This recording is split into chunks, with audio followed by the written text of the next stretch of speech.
Valve Steam controller, what do I think about it? Let's find out.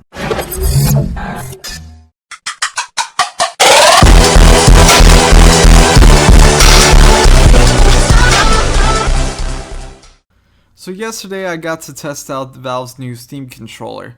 Now I haven't gotten mine in yet, but my uncle did. He actually got his a few weeks ago actually. He pre-ordered his months before I did. So him and a bunch of other people got theirs a little bit earlier than the official release date. Mine will be coming in just like everyone else's on November 10th, which is the official release date, which kind of sucks. You know, I mean, like from the reviews and the videos I've been seeing, I was very iffy about it. I was thinking, you know what, I don't think it's gonna be for me. You know, I don't think I'm gonna be picking it up. But after, you know, actually experiencing it and actually holding it in my hands, playing a little bit of gameplay with it, I've come to the conclusion that I was right. No. Now, I'm not saying this is a bad controller, you know, it has its potential, but, you know, it just needs a lot of work, you know. I'm gonna say that this controller is still in beta, I think, you know, it's not really, a lot of people aren't really ready for this controller, even PC gamers. Obviously, PC gamers are gonna either stick with their 360 controller or their keyboard and mouse. You know, personally, me, even though, like, you know, of course, I'm gonna say that we pretty much are used to the Xbox One controller or a PS4 controller, you know, or keyboard, mouse, and stuff like that. Which is true. We're used to where the thumbsticks are. You know, we're used to thumbsticks, actual buttons. You know, I don't like take my laptop here, put my thumb on it, and start moving and start aiming like that and stuff. Now, for this controller replacing or being another way you could play as keyboard and mouse, I'm not gonna say that it's not gonna replace your controller or your keyboard and mouse. Now, their main thing about it was that, you know, it was saying that, oh, it has great precision. Now, that's true actually. If you can get if you could get like a good handle on it, you know, like, and you play with it for like at least about maybe like a half hour to an hour, you can get used to, you know, like you see how it has like that nice precise aiming, you know, with the touchpad. I get the same way when I'm playing on my phone. When I'm playing, like, let's say Unkilled or Dead Trigger on my phone, I feel slightly more accurate when I'm playing on my phone using my thumb to aim. You know, I can see how that works. But when it comes to this controller, since it's not really optimized for a lot of games, it emulates the right circle pad as a 360 controller. So it's emulating a 360 controller. So when you slide your thumb across, let's say to the right, the camera in the game, let's say you're playing a first-person shooter, is gonna constantly be turning in a circle as if you're doing this, and it's gonna keep going in a circle because it's emulating this, not a touchpad or a mouse.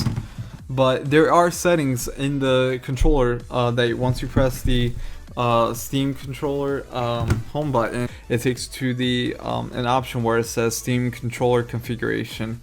That it has a list of recommended or community recommended settings for the controller, so you don't have to you yourself don't have to configure the controller. It has a bunch of options that you can choose from with whichever you prefer. Now, me and my cousin, we did try going through the list, seeing what was more comfortable and stuff. And there was a way for only one of the games though, which was Metro 2033, and actually no, two games, Metro and Portal 2. We were actually able to, one of the settings was to make the right touchpad read it as if it were playing with a mouse. So that, you know, pretty much like the same way you use a laptop touchpad, when you see the mouse move, when you move your finger to the right, you know, the mouse doesn't keep moving, you know, to the right without you. Once you stop your finger, the mouse stops. That's pretty much how it was reading the right circle pad for us when we had it on that setting. But not every game had that option, just like Call of Duty. For some reason, Call of Duty only had the option of the controller reading the controller as if it was a 360 controller. So the right touchpad was being read as an analog stick, which I wasn't very happy about. Also, they were saying how the right touchpad has haptic feedback, so that when you get too close to the edge of the circle pad, it starts to, you feel like kind of like a vibration in your fingertip. to let you know you're close to the edge of the right touchpad. That now I kind of wanted. I'm sure you probably adjust in the settings, but you can't really tell too much when you're getting to that certain point of the controller. You know, well, for me it wasn't strong enough. The haptic feedback on the controller is not like on the Xbox One controller, where it's like you can actually feel the whole, like the actual haptic feedback on this thing. Now this thing is set to high, and the Steam controller is set to like a very low, subtle kind of vibration. But not to say that the, you know, everything about the controller, you know, like is that bad. Now when I held it, it was it felt like the Duke controller for the original Xbox. If you guys remember that controller, it's huge. Well, the hand grips right here, the palm where you rest your palms, are huge. They're like really thick, so you can, it feels, you know, like very big. It feels like a big controller, but size wise it looks the size of about a standard controller. One thing I'm not a big fan of is the triggers. Now the triggers felt very cheap. You know, they were very plastic but very like cheap when you press them. They weren't triggers, you know, like they had the curve on them, you know, to rest your fingers, but when you press them it was just like buttons. They just like clunk clunk. They just look like plastic buttons, like that.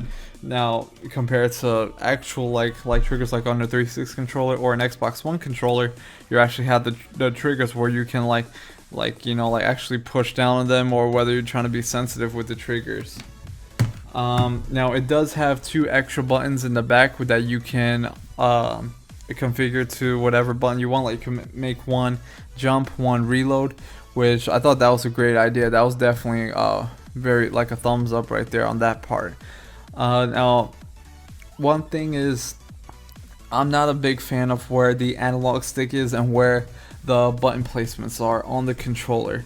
It's very, I mean, you just gotta get used to it, you know. You can't, I know I'm saying things that aren't really great about the controller. I mean, to be honest, the controller is not really for everybody, you know. Like, I mean, I'm still gonna have one, but I don't know.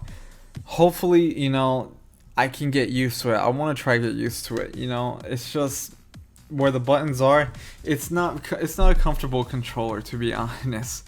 Where the touchpad is, it's not what I thought and what I was hoping for, you know. But this controller has potential. I want to see more updates for it. I want to still get mine so I can try it out and get into it, because I know I can. So those are my thoughts on the Steam controller. Once I have the controller, I'll give you guys more information, do an unboxing, and a better impression of what I thought about it, you know. But this was just, you know, small thoughts on it. So I hope you guys enjoyed the video. Thanks for watching, you guys, and as always, love you guys. Don't forget to like, comment, subscribe. And I'll catch you guys another time, another video. See ya.